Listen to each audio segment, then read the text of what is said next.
people to the website or maybe even to the YouTube? Because it sounds to me like you're saying, okay, the first thing you need, a small business person needs to have is someone showing up on their website, watching a short video, and then going to their YouTube channel for the depth. Well, it's really a matter of what does a small business person want to do. If they don't have the time to do a social media, if they probably hear from someone, I need a Facebook page or I need this. Well, don't put up a Facebook page if you don't plan on listening and responding to people on your Facebook page, because then you're doing your brand a disservice. If you don't have the time to do social media, then don't do it. Just have the video, have the website, have the mobile website, maybe throw some video on it. It's something maybe you want to obtain, because I consider social media basically like being at a party. LinkedIn, which is a professional thing, is a very professional party. There's people sipping on a beer or something like that. Facebook could be the party where, the young people have a really good time, dance club, but, people our age are, more, it's a party. It's just where does it fit? You don't put things that you would put on Facebook on LinkedIn, which I've seen. You don't show pictures of you going to the Grand Canyon. It doesn't make sense, because I'm not your personal, I'm not saying that's not cool or something, it's just it doesn't make sense. I'm not your personal friend. If I was your personal friend, I'd be your Facebook friend. So you use the medium what it's for. YouTube could be a lot of different things. You can be entertainment. You can be an independent musician. Of course, you want to put out all these videos, live stuff like that. Maybe get some ad revenue that way. Every business, I guess, in a nutshell, what I'm trying to get across, every business is different in the way you approach every avenue, from Twitter to LinkedIn to Pinterest to all these different, have a reason. And you got to know what that Instagram, what is that medium, what is it used for, and how you use it correctly, because people know when you're not using it correctly. Right. Yeah, I was talking to a gentleman the other day, and he said, I use my Facebook for really just communicating to people. He's not trying to sell anything. And he notices, hey, when I put a picture up of this particular helpful quote, then I see the same people will like that quote. And if I do a slightly different version or do something else with a different audience in mind, he said different people respond in different ways. But he said every now and then, nobody responds. And when I say that, I don't mean nobody responds, because he always has somebody responding, but a particular person might respond every now and then, instead of kind of on a daily basis. So he's recognizing that there are different audiences out there. And I've noticed too that when I do a search for something, all of a sudden all the ads around me start targeting that. Well, that is sophisticated marketing. Oh, it's been around forever too. That's the thing. Like, even if you use Google Mail, you notice that it's kind of big brother to me, but I get it. In your subject of your email, it'll scan your email and it'll show you an ad about what you're writing on your email. So that's why Google says, are you sure you want to send this email? It doesn't have a subject line. We don't know how to classify it so we can sell you stuff later. There could be some reasoning to that too, but I think they use that in every email program, because it's just like, what are you sending this to? Oh, I send a lot of emails to myself to remind me, and they never have subject, because I know that I have to look at it for the subject, because it reminds me of a meeting like this, or some idea I need to write about, or it's like I just like talk to myself. It's kind of crazy, but some people, I think, do it. So of all this stuff that we've been talking about, what's your favorite thing? I really like the digital advertising space right now, and why I think I can stay in it, because as a creative type, most creative types know they get bored with things.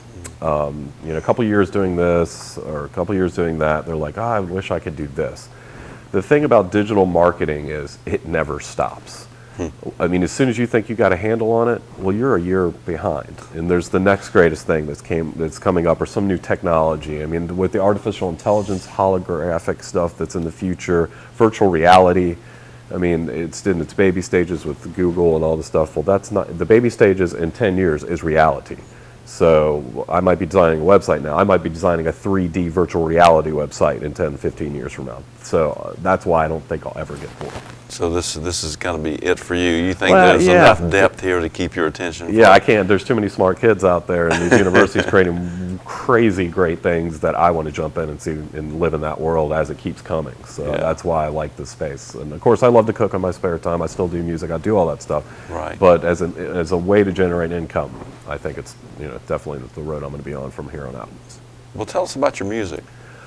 I haven't done a lot of music lately. I write a little bit on guitar. I'm real into blues. I'm a huge fan of Joe Bonamassa. He's this incredible blues guitarist. Pretty much self-made growth. He's not one of these people that I think he's gotten a Grammy or at least been nominated. He just played at Radio City Music Hall 2 nights. I think it's the first time but he's been playing since he's 14. He's a protege type of guy. But I get into, when I was younger, I got into more of the local stuff like REM. I'm from Atlanta for the most part, half my life. So I got into alternative music. I got into some really heavy stuff, bands like Tool. Certain flavor people like it, certain people don't. And then I like a lot of like new age stuff, especially with meeting you and getting into using that sort of music to focus.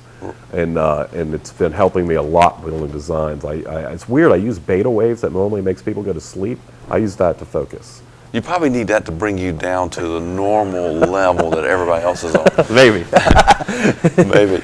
But you know, you can, there's 528 hertz music channels, and that's what they use over at Higher Brain Living. Oh, okay. And, you know, that's just, most of the channels that are out there now, television, radio, and so forth, are not consistent with the vibration that each of us puts off. Yeah. So maybe that's what you're listening to when you're talking about the thing. I don't know. Yeah, no, I mean, I tried to, and there's these guys called, on YouTube, check them out, called Honest Guys, that have some beautiful stuff for Zen-like and very, frequency-oriented and just yoga music and new age. Just, I really like them. They're very talented.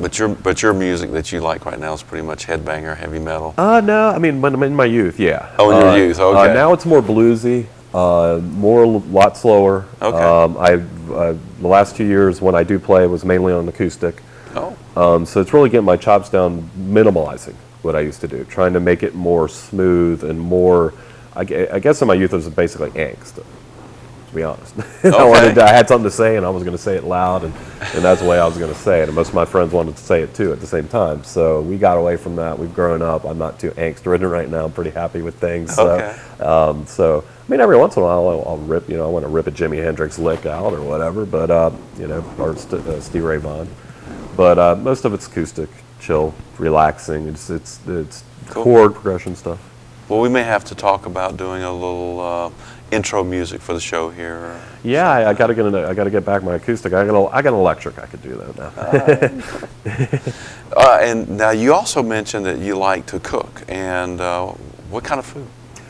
That I am full spectrum. I've worked in a Jewish deli and learned how to cut corned beef, the old school style with a knife this big, like in New York and Chicago, and I was in Milwaukee. That's a dying trait, but I know how to do that. I'm a barbecue pit master. I helped and did the 95th anniversary party in Milwaukee back in the day. It's been a little while. I love Italian food. I lived with an executive chef now that's in the Marriott in Augusta, so he does a lot of the golf stuff. I learned everything about Italian from him. Asian is really my thing now, is because it's low calorie. I'm trying to slim down. And so a lot of white rices and with little meat, but lots of different vegetables. I don't even read recipes anymore, because I've cooked so long, and a lot of chefs will say that you kind of know what you're going for after you've cooked for 15 or 20 years, and I did it professionally off and on for 10, so I can always look at a recipe. I normally use it as a basis for something if I'm new into the genre or stuff. But now, talking Asian food, are you talking Thai or Chinese or Japanese, or are you talking Fusion. Middle Asian? Or? Fusion, I think I would tend on the Thai because I like it really spicy. Okay.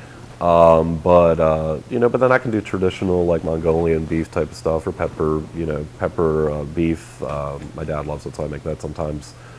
Or it's just I come up with my own thing and get some purple cabbage and some other stuff, and I just kind of, it's weird, but chefs will tell you that you almost can taste it in your head before you make it. It won't be exact, but Right. you know if I do this, it'll get close to what I'm trying to do here.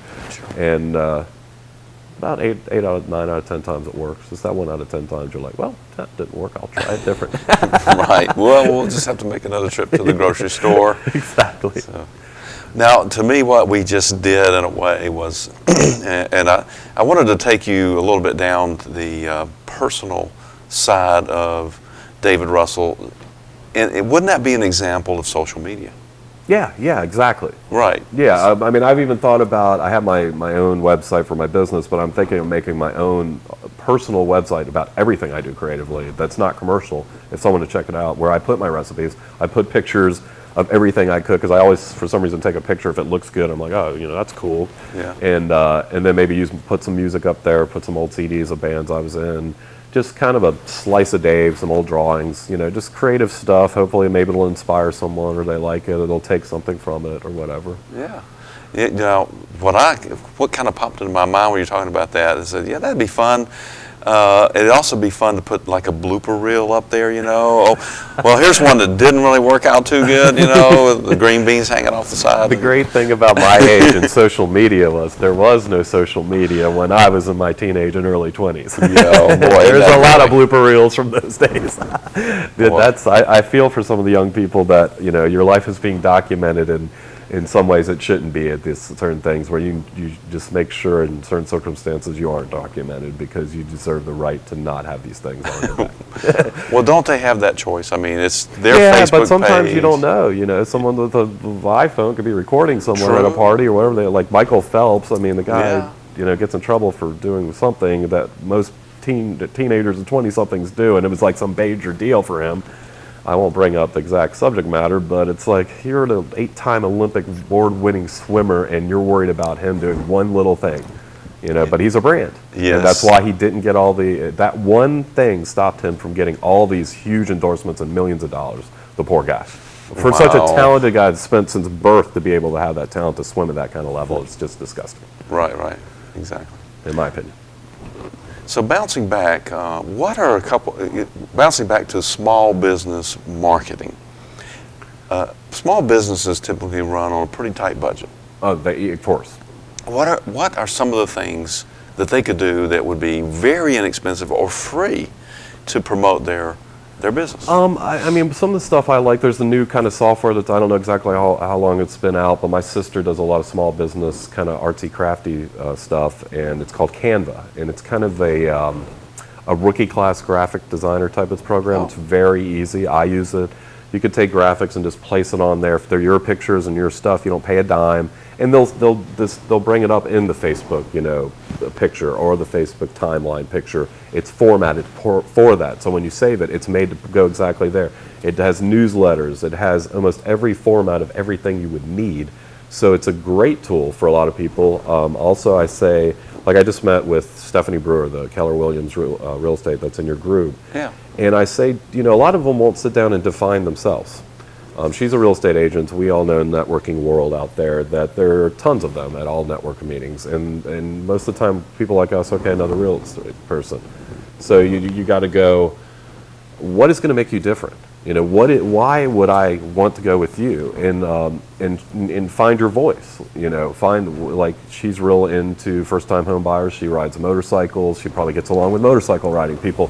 Those commonalities are everything, because people are buying you. They're not buying your product. Right. Most of the people are pretty good at what they do, but they're buying you and what you do. And that's the differentiator from, I think, people that are very successful independent small business owners and the average is, there's a reason.